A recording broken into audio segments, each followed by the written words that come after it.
ンドグラスが欲しいと思っていたのですが、高すぎるので諦めていました。そんな時、100均のセリアでステンドグラスオーナメントを見つけたので、ステンドグラスもどきのインテリアを作ることにしました。今回使用する材料はこちらです。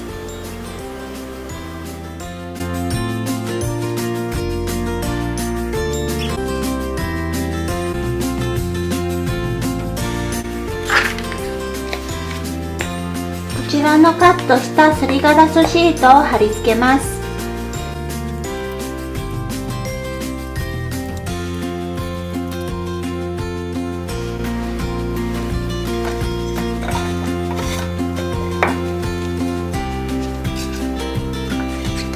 こちらはこの片面のガラスのみにすりガラスシートを貼り付けます。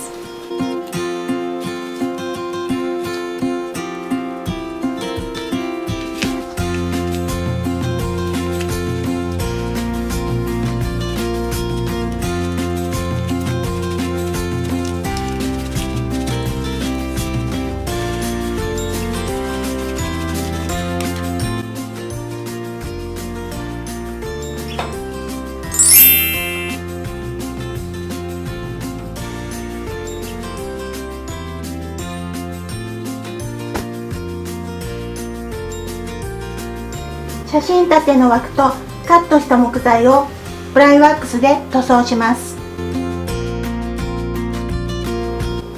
少しシャビー感を出したいので粗めのサンドペーパーをかけます。